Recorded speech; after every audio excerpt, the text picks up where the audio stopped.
எண்ணமெல்லாம் சிறகடிக்கும், எண்களெல்லாம் வழி கொடுக்கும், எந்நாளும் ராஜமுகம், எளியோரின் ஏறுமுகம். எந்த நிலை வந்தாலும் வந்த நிலை மாறாத நமது Rajanilai. Rajanilai TV, channel of astrology.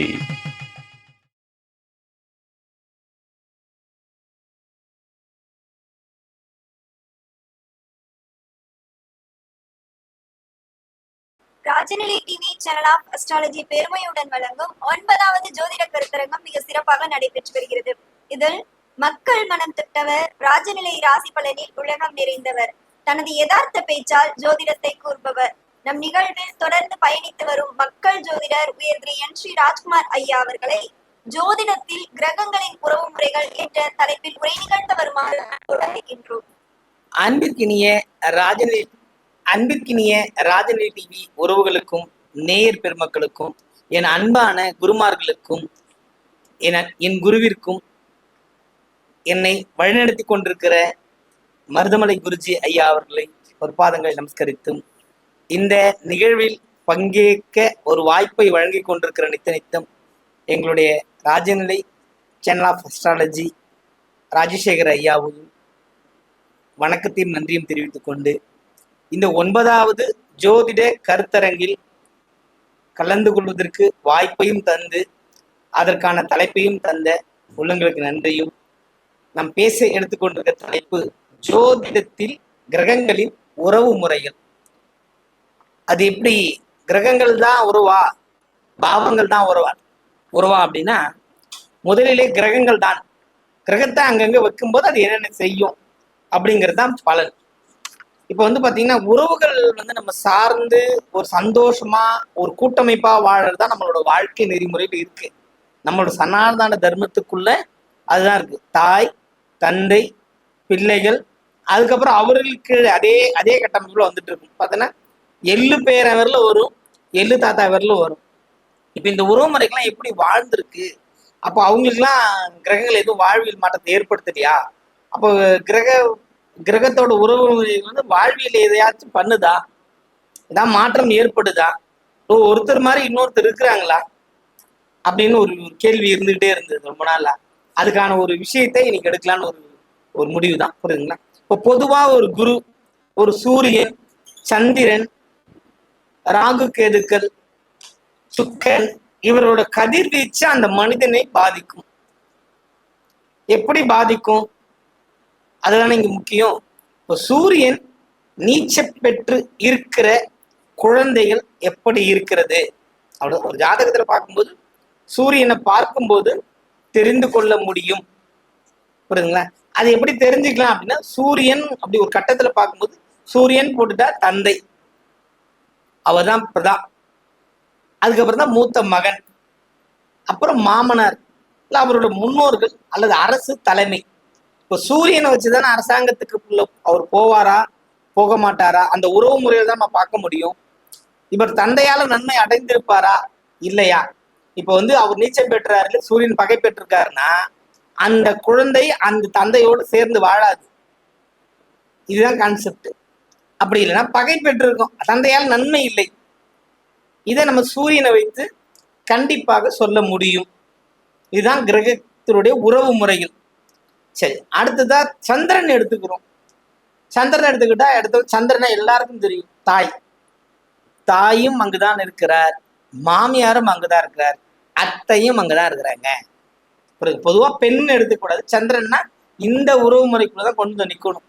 இப்போ சந்திரன் கடகத்திலே இருக்கிறார் அப்படின்னா, நல்ல ஒரு உச்சம் பெற்றிருக்கு, அது 4ஆம் இடமா ஒரு லக்னத்துக்கு வந்திருக்கு அப்படின்னா, அது என்ன, தாயால நிறைய நன்மைகள் உண்டு. ஒரு வீடு கட்டியிருப்பாங்க, அந்த வீடால வருமானம் உண்டு, அந்த பிள்ளை நல்லா இருக்கும், இது எல்லாமே சொல்லலாம். புரியுதுங்களா? நிறைய அன்னையர்களோட வாழ்வாங்க. அந்த அம்மா சித்தி, பெரியம்மா, அந்த மாதிரி ஒரு உறவு முறைகளோட வாழ்கின்ற அமைப்பு இந்த சந்திரன் உச்சம் பெற்றால் இருக்கும். அதே நீச்சம் பெற்றால், இப்ப விருச்சகம்னு வச்சுக்கோங்க, அது நீச்சம் பெறுதுன்னு சொல்றோம். அப்ப என்ன ஆகுனா, அந்த குழந்தை என்ன செய்யும்? அந்த அம்மாவுக்கு எதுவும் செய்யாது. பணம் இருக்கும் வரையில் தாயை நினைக்காது, பணம் இல்லாத போது தாயை நினைக்கும். இவ்வளவுதான் கான்செப்ட். புரியுதுங்க? அதே மாதிரி செவ்வாய், இப்போ செவ்வாயை எடுத்துக்கிறோம். அது செவ்வாயின்னு எடுத்தோம்னா சகோதரன். புரியுதுங்களா? இது ஆண் ஜாதகத்திற்கு மட்டுமே. பெண் ஜாதகமா இருந்தால் செவ்வாய் தான் கணவர். இதுலயும் வேறுபாடு உண்டு. அப்ப செவ்வாயை வச்சு பெண்ணுக்கு மனம் பண்ணலாம், மனத்தை அதுல நிர்ணயம் பண்ண முடியும். அதே மாதிரி செவ்வாயை வச்சு சகோதரர் நிர்ணயம் பண்ண முடியும். உதாரணத்துக்கு செவ்வாய் 10ஆம் இடத்துல இருக்குதுன்னா சகோதரர் நல்ல ஒரு தொழில் அமைப்புல இருப்பாரு, ஜாதகர் கொஞ்சம் மைனஸ்ல இருப்பாரு, அவ்வளவுதான். பாருங்க, தன் சகோதரனால ஒரு உழைப்பு உண்டு. செவ்வாயை வச்சு நம்ம கணக்கு பண்ணி சொல்லிடலாம். 2 4 7 10 8 இதுல இருந்தது அப்படின்னாவே செவ்வாய் வந்து ரத்தக்காரகனா வருவாரு. அது ஓ பாசிட்டிவா வரும். இது செவ்வாய் தோஷம்னு எடுத்துக்கூடாது, வீரியத்தன்மையில் இருக்கும் அந்த கட்டம் மட்டும். சகோதரன் விரைவாக நல்லபடியா இருப்பாரு. அடுத்தது புதன். புதன்னா ஒரு மகிழ்ச்சிங்க. அங்க யார் இருக்கா? மாமா. மாமா மட்டும் இல்ல, இளைய மனைவியும் அங்கதான் இருக்கிறாங்க. இளைய மனைவியும் சகோதரரும் அங்கதான் இருக்கிறாங்க. இவங்கள அந்த புதனை வச்சு சொல்லலாம். இளைய சகோதரி காதலி இல்ல, கள்ள காதலி. ஏன்னா அது 2 விஷயம் இருக்காங்க, புரியுதுங்களா? அதுதான் இங்க ரொம்ப விஷயம். அதே மாதிரி மாமனார், இளைய மாமனார் சொல்றோம் இல்லையா, நமக்கு நாம ஒரு திருமணம் பண்றோம், அவரோட தம்பி எப்படி இருப்பாரு அதையும் தெரிஞ்சுக்கலாம். அது தெரிஞ்சுக்கிற கிரகம் எதுன்னா புதன். அவ்வளவு சூட்சமங்கள் நிறைந்தது புதன். அடுத்தது பார்த்தீங்கன்னா குரு.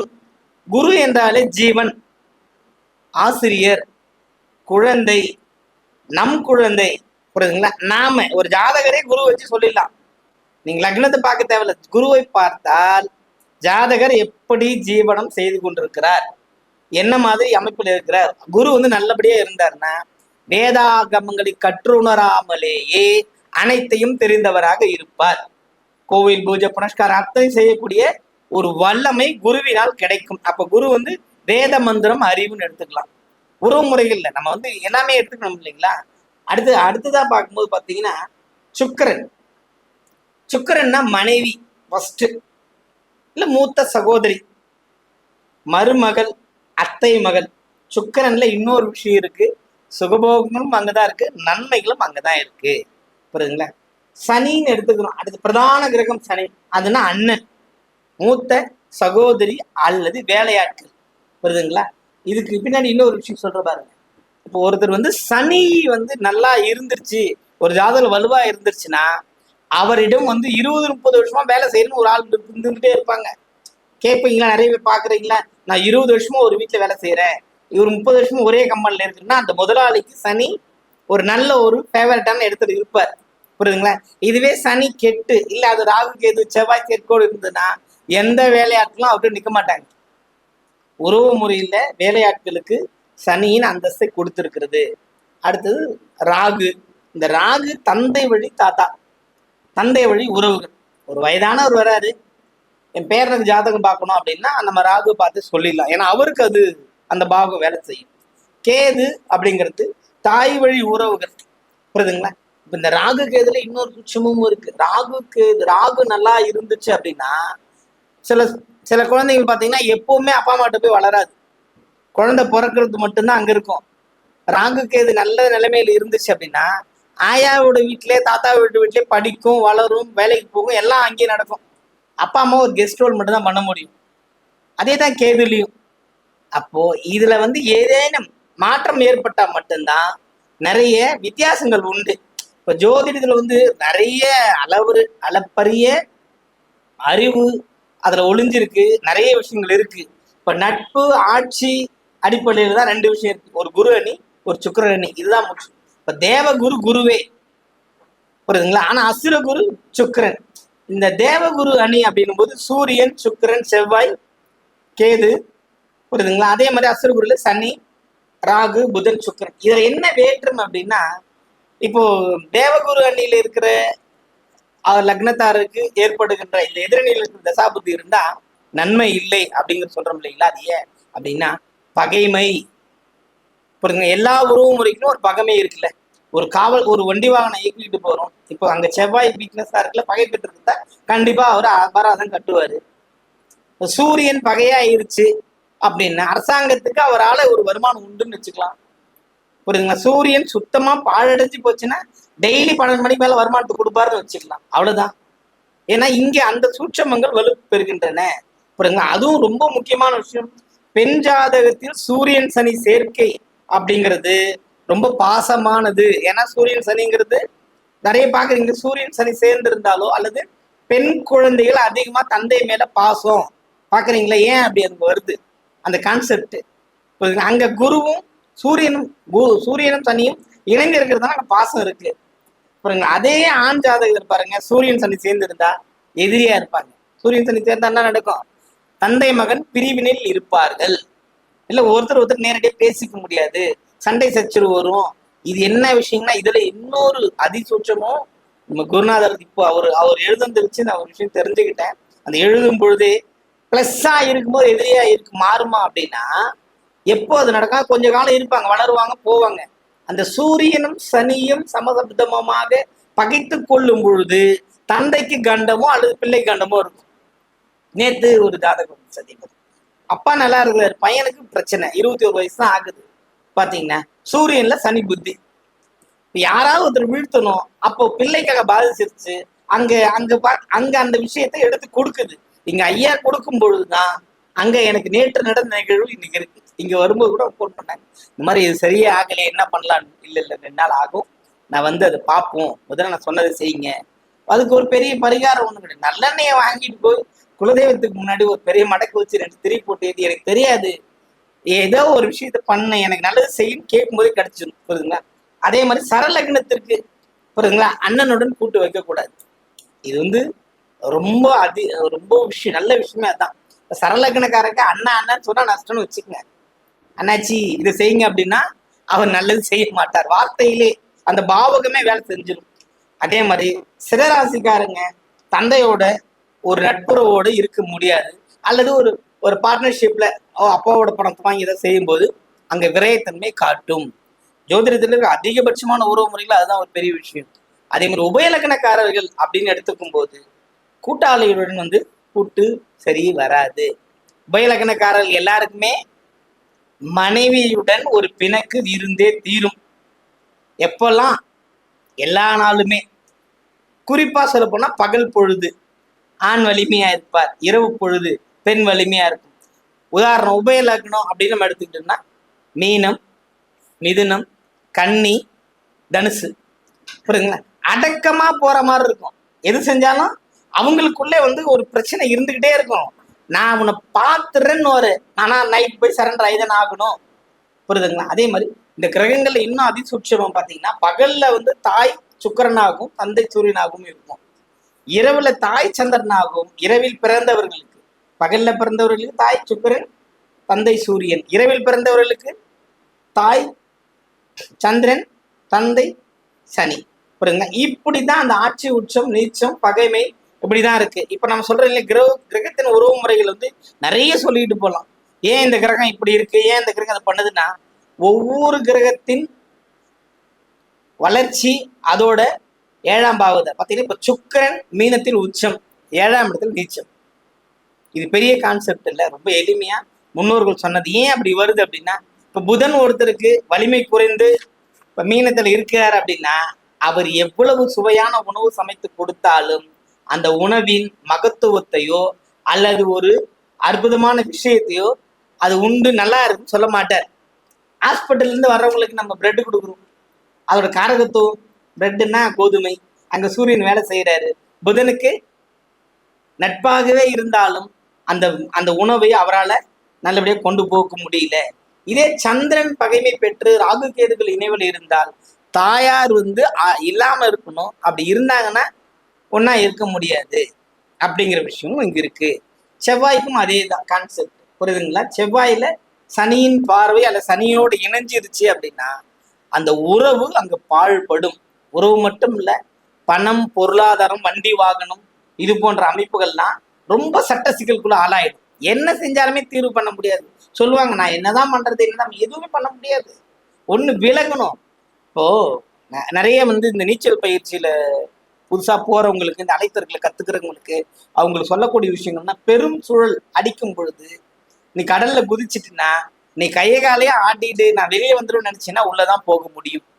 அங்க எதுவுமே பண்ணாம சைலண்டா 2 கையை கட்டி போட்டாம இருந்தீங்கன்னா உங்களை ஆட்டோமேட்டிக்கா மேல கொண்டு வந்து விட்டுரும். ஏன்னா இங்க நிறைய பேர் செய்கின்ற தவறு மனிதர்கள் கிரகத்தினாலேயோ அல்லது அவருடைய திசாபுத்தி காலங்கள்லயோ ஏற்படுகின்ற பிரச்சனைங்கிறது மிகப்பெரிய அளவில் இருக்கு. இது ஒரே விஷயம்தான். இப்ப சரியா இல்லை, சனி தசை வந்துருச்சு, சூரிய பார்வை இருக்குப்பா, நீ கொஞ்ச நாள் உன் தொழிலை சரி பண்ணிக்கோ, இல்லை அமைதியா இரு அப்படின்னா அதை கேட்கணும்.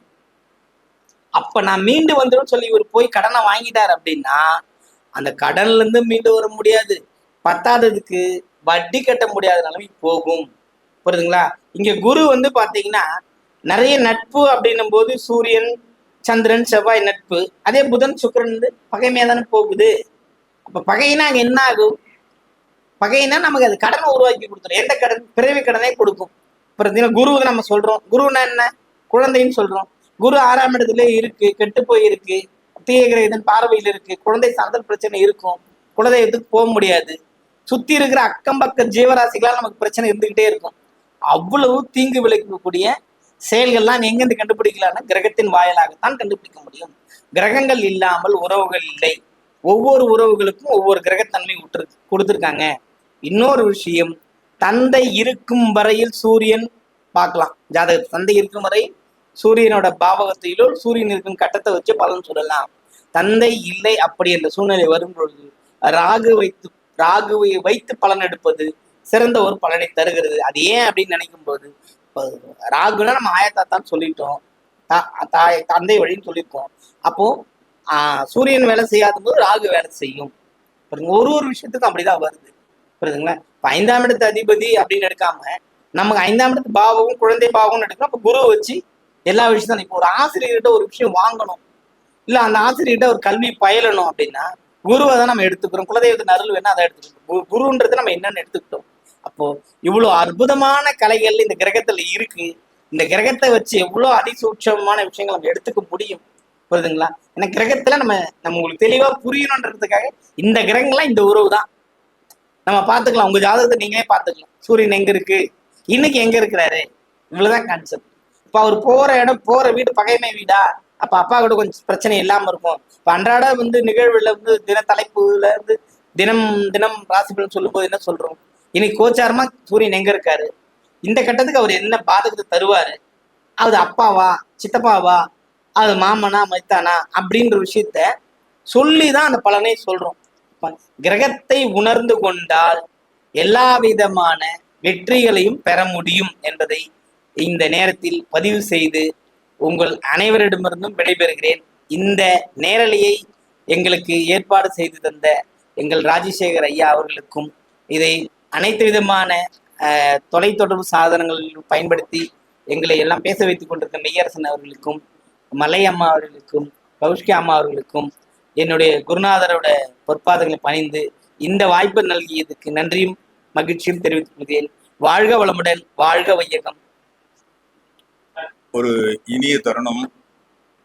வாழ்க்கையில் வெற்றி பெறறதுக்கு கூட இருக்கிறது உறவு தான் அப்படிங்கிற ஒரு விஷயம் ஒன்று இருக்கு. அந்த எந்தெந்த உறவு வந்து நம்மளுக்கு உதவி செய்யுது, எந்தெந்த உறவுகள், எந்தெந்த கிரகங்கள், எந்தெந்த உறவுல இருக்குது அப்படிங்கிற விஷயத்த வந்து மதிப்புக்கும் மரியாதைக்கு மிக்க ராஜ்குமார் அவர்கள் திருக்கோவிலிருந்து வந்து விளக்கம் சொன்னாங்க. அப்ப கிரக உறவுகள் அப்படிங்கிறது வந்து எது எது?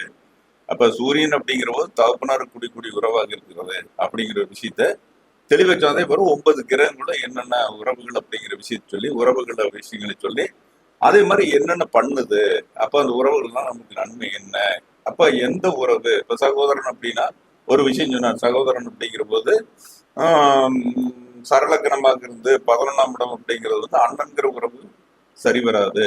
அப்ப அண்ணனை நம்பி கூட்டு போட்டாலோ தொழில் போட்டாலோ எதன் பண்ணிஞ்சா பாதிக்கப்படும் அப்படிங்கிற மாதிரி ஒரு சில விஷயங்கள் எல்லாம் வந்து ஒரு தெளிவா ராஜநெல் டிவிக்காக வந்து 9வது கருத்தரங்கில் வந்து சிறப்பா தன்னுடைய கருத்துக்களை பதிவு செய்தார். அவர்களை வந்து ராஜநெல் டிவி சார்பில் வந்து வாழ்த்தி அவருக்கு நன்றியும் கூறுகிறேன். நன்றி, வணக்கம்.